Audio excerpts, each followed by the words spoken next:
हामीलाई जति पनि बुझाइएको छ हामीलाई जान्नुपर्ने छ। म को हुँ भनेर जान्नु छ, यसको प्रश्नको जवाफ आउनु छ, यही बुझाइएको छ। योगीहरू म को हुँ भनेर खोज्दैन। मान्छेहरूलाई समाजमा आध्यात्मिक शहीदहरूलाई झुलाउनु पर्ने हुन्छ। उनीहरू त्यतिले नै चित्त बुझ्छ उनीहरूको भने त्यो दिनुपर्ने हुन्छ।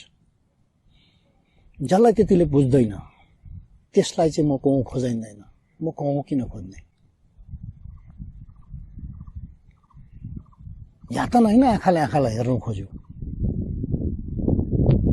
नाक हेर्न सकिन्छ, निधारसम्म देखिएला, परेलासम्म देखिएला, हात खुट्टा त सजिलै देखिन्छ, अरू सजिलै देखिन्छ, आँखाले आँखालाई कसरी हेर्छ?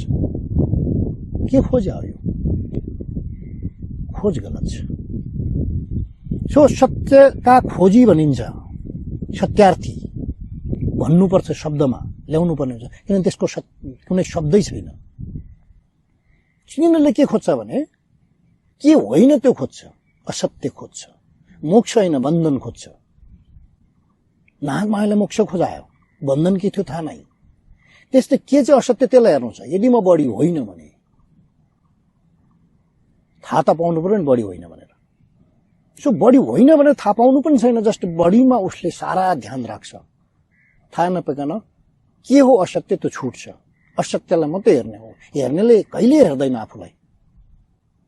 सो सत्यको खोज होइन, आफ्नो खोज गरेकै छैनौँ हामीले।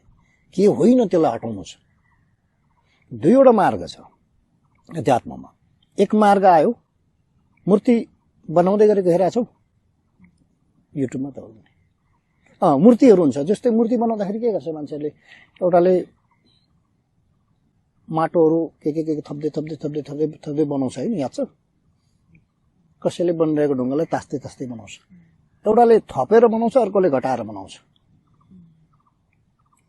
यो मार्गबाट मूर्ति बन्दैन भन्ने त होइन नि। ढुङ्गाबाट केही मूर्ति निकाल्नु पर्यो। अस्ति केही लिएर गए भारतकारले, के पो थियो त्यो पत्थरको नाम? शालिग्राम भन्ने कालो पत्थर लिएर गए रामको मूर्ति बनाउन। उनीहरूले ताछेर बनायो। हाम्रो मार्ग थियो के होइन त्यसलाई चाहिँ हटाउँदै जानुहोस्। शरीर होइन पत्ता लाउनु, मन होइन पत्ता लाउनुहोस्।